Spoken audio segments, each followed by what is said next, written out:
Hola a todos. Soy Manuel y hoy quiero contarles algo que me pasó hace un tiempo y que todavía me hace sonreír cada vez que lo recuerdo. Es una historia sobre tierra, semillas, paciencia y muchos errores. ¿Alguna vez han intentado hacer algo por primera vez y resultó completamente diferente a lo que esperaban? Bueno, eso es exactamente lo que me pasó cuando decidí convertirme en jardinero. Todo empezó un domingo por la mañana. Yo vivía en un apartamento pequeño, pero tenía un balcón con mucha luz solar. Un amigo mío, Diego, siempre llegaba a mi casa con vegetales frescos que él mismo cultivaba en su jardín. Tomates, pimientos, lechugas, todo directo de su tierra. Y yo siempre lo miraba con una mezcla de admiración y envidia. Un día le pregunté, ¿cómo lo haces? ¿Es muy difícil? Y él me sonrió y dijo, Manuel, si yo puedo hacerlo, tú también puedes. Solo necesitas empezar. Esa frase se quedó en mi cabeza durante días. Solo necesitas empezar. Parecía tan simple, tan fácil, tan accesible. Y entonces, ese mismo fin de semana, tomé una decisión. Iba a tener mi propio jardín. Bueno, no exactamente un jardín. Más bien, algunas macetas en mi balcón. Pero para mí, en ese momento, era exactamente lo mismo. El lunes por la tarde fui al mercado de mi barrio. Caminé directamente hacia la sección de plantas y semillas y me detuve frente a todos esos paquetes coloridos con fotos de vegetales perfectos y flores brillantes. Había semillas de tomate, de zanahoria, de albahaca, de girasol, de pepino. La lista era interminable. Yo no tenía la más mínima idea de qué comprar. Así que hice lo que hace cualquier persona sin experiencia. Compré de todo. Regresé a casa con una bolsa llena de cosas. Semillas de tomate cherry, semillas de albahaca, una pequeña planta de lavanda que ya venía en su maceta, tierra para jardín, fertilizante y 3 macetas de distintos tamaños. También compré una regadera pequeña de color verde que me pareció muy bonita. En ese momento me sentí completamente preparado, como un verdadero jardinero, lleno de confianza y entusiasmo. Esa misma tarde puse todo sobre la mesa del balcón y empecé a trabajar. Abrí la bolsa de tierra y la puse en las macetas. Hasta ese punto, todo bien. Luego leí las instrucciones del paquete de semillas de tomate. Decía, plantar a 1 centímetro de profundidad, con 15 centímetros de distancia entre cada semilla. Yo miré mis macetas, luego miré las semillas, luego miré las instrucciones otra vez, y entonces hice lo que me pareció más lógico en ese momento. Puse 10 semillas en una sola maceta pequeña. Sí, 10 semillas, en una maceta de 20 centímetros de diámetro. Diego me explicaría después, muy pacientemente, que había plantado suficientes semillas como para llenar un jardín entero en un espacio del tamaño de una taza de café. Pero en ese momento yo no lo sabía.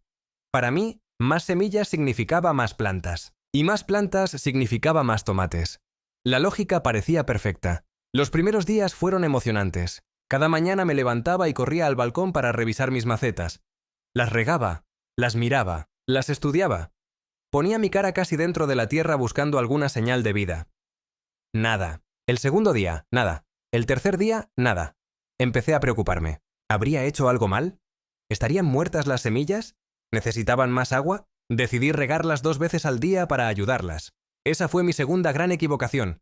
Las regué tanto que la tierra quedó completamente encharcada. El agua no tenía a dónde ir porque las macetas no tenían buenos agujeros de drenaje. Básicamente, había convertido mis macetas en pequeñas piscinas de barro. Las semillas probablemente estaban flotando confundidas en algún lugar debajo de la superficie, pero yo seguía esperando, seguía mirando, seguía regando. Al 7.º día, algo ocurrió. Estaba tomando mi café de la mañana, mirando el balcón desde la ventana, cuando vi algo. Una pequeña cosa verde, diminuta, delgada, casi invisible, pero estaba ahí, un brote, mi primer brote. Me acerqué tanto que casi toqué la tierra con la nariz. Era real, era mío. Era el resultado de mis esfuerzos. Sentí una alegría completamente desproporcionada para alguien que simplemente había puesto una semilla en la tierra. Pero no me importó. Tomé una foto. La mandé a Diego con el mensaje, ¡está vivo! Y él respondió con 3 emojis de plantas y un pulgar arriba. Durante las siguientes semanas, aprendí cosas nuevas cada día. Aprendí que las plantas necesitan luz solar directa, pero no todo el día porque el calor excesivo las puede dañar. Aprendí que cada planta tiene sus propias necesidades de agua y que el truco está en tocar la tierra con el dedo para saber si está seca o húmeda. Aprendí que la albahaca huele increíblemente bien cuando la tocas y que solo ese aroma ya vale todo el esfuerzo. También aprendí que la lavanda que había comprado no era exactamente ideal para un balcón pequeño en un clima cálido. La pequeña planta fue creciendo bien las primeras semanas, pero luego empezó a verse un poco triste. Las hojas se volvieron amarillas en los bordes. Diego me explicó que la lavanda prefiere un suelo más seco y que yo probablemente la estaba regando demasiado. Una vez más, demasiada agua. Era claramente mi talento especial. Pero algo curioso pasó durante todo ese proceso. Empecé a notar cosas que antes ignoraba por completo. Empecé a observar el sol, cómo cambiaba su posición durante el día, cómo algunas partes del balcón recibían más luz que otras. Empecé a notar el viento, cómo algunas mañanas llegaba fuerte desde el oeste y movía las hojas delicadas de la albahaca. Empecé a prestar atención al clima de una manera completamente diferente. Ya no era solo información del pronóstico del tiempo, era algo que afectaba directamente a mis plantas, a mis pequeños compañeros verdes. Un mes después de haber plantado mis primeras semillas, tuve que tomar una decisión difícil. Las 10 plantas de tomate que habían brotado en aquella maceta pequeña estaban creciendo, pero estaban demasiado juntas. Se veían apretadas, delgadas, como tratando de encontrar espacio que simplemente no existía. Diego vino a verlas y me explicó que necesitaban más espacio o nunca producirían tomates de verdad. Tenía que eliminar algunas plantas para que las otras pudieran crecer bien. Eso fue más difícil de lo que esperaba. Yo había visto crecer esas plantas desde pequeñas semillas. Las había regado, cuidado, observado, y ahora tenía que eliminar algunas para salvar a las otras. Me pareció injusto, me pareció triste. Diego me miraba con paciencia mientras yo sostenía uno de los pequeños brotes con cara de culpa total. Finalmente lo hice. Guardé solo las 3 plantas más fuertes y moví cada una a su propia maceta. Fue la decisión correcta, aunque no se sintió así en ese momento. Las 3 plantas que sobrevivieron comenzaron a crecer de una manera completamente diferente. Con espacio suficiente, con tierra fresca, con agua en la cantidad correcta, se transformaron. Las hojas se volvieron más grandes, más verdes, más fuertes. Los tallos se pusieron más gruesos. Y un día, unas 6 semanas después de haber plantado todo, noté algo pequeño y amarillo entre las hojas. Una flor. La primera flor de tomate. Pequeña, simple, de un amarillo brillante. Pero para mí era extraordinaria. Llamé a mi madre ese día para contarle. Ella se rió con mucho cariño y me dijo que cuando ella era niña, su abuelo tenía un jardín enorme lleno de tomates, pimientos y muchas cosas más. Me contó que de niña le encantaba ayudarlo a regar las plantas y que el tomate siempre era su favorito porque podías comerlo directamente de la planta, tibio por el sol. Esa conversación fue especial. Una pequeña flor amarilla me conectó con algo que mi familia había vivido mucho tiempo antes que yo. 3 semanas después de esa primera flor, apareció el primer tomate. Era pequeño, verde, duro, pero era un tomate, mi tomate, cultivado en mi balcón, con mis manos, con mucho error y mucha paciencia. Lo observé crecer cada día. Primero verde oscuro, luego verde más claro, luego con un toque de naranja en un lado, y finalmente, una mañana, completamente rojo. El día que lo corté fue un momento que nunca voy a olvidar. Era un tomate cherry, pequeño como una pelota de ping pong. Lo lavé, lo sequé y lo puse en mi mano. Lo miré durante unos segundos, luego lo comí, y les juro que fue el tomate más sabroso que he probado en toda mi vida. No porque fuera especialmente grande o perfectamente redondo, sino porque lo había visto nacer de una semilla, porque había estado ahí cada día, porque era completamente mío. Diego vino esa tarde y le conté todo. Él sonrió de esa manera que tienen las personas que ya saben algo que tú acabas de descubrir. Me dijo: «Bienvenido al club, Manuel».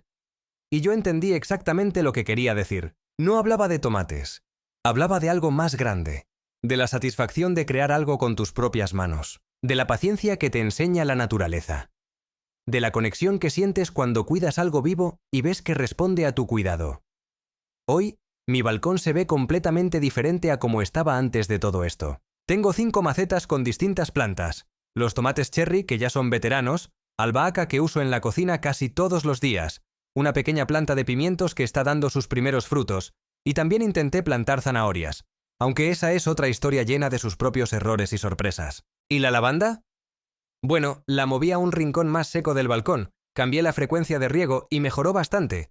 No está perfecta, pero está viva. Y a veces, cuando el viento pasa por el balcón, trae ese aroma suave y dulce que me recuerda que incluso las cosas que empiezan mal pueden encontrar su camino si les das tiempo y atención.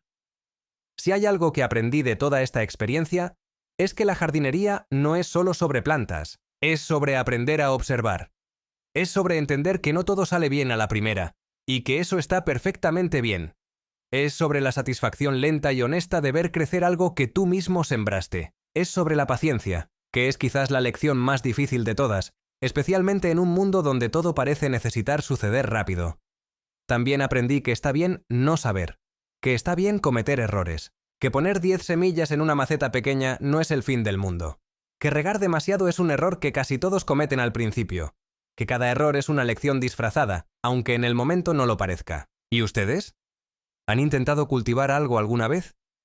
¿Una pequeña planta en casa? ¿Un jardín en el patio? ¿Aunque sea una maceta con hierbas en la cocina? Me gustaría mucho saber cómo les fue.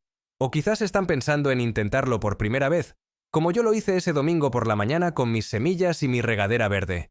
Si es así, les digo lo mismo que me dijo Diego. Solo necesitan empezar. Cuéntenme en los comentarios cómo ha sido su experiencia con las plantas. ¿Son jardineros expertos o principiantes como era yo? ¿Tienen alguna planta favorita para cultivar en casa? Me encanta leer sus historias y sus respuestas. Y si esta historia les resultó interesante o les ayudó a practicar un poco de español, pueden darle un me gusta al video, que siempre ayuda mucho. Y si quieren seguir escuchando más historias como esta, suscríbanse al canal para que no se pierdan los próximos episodios. Ha sido un gusto compartir esta historia con ustedes. Cuídense mucho, cuiden sus plantas si tienen alguna, y recuerden que cada gran jardinero empezó exactamente igual que yo, sin saber nada, con mucho entusiasmo y con las manos llenas de tierra. Hasta la próxima. Buenas noches.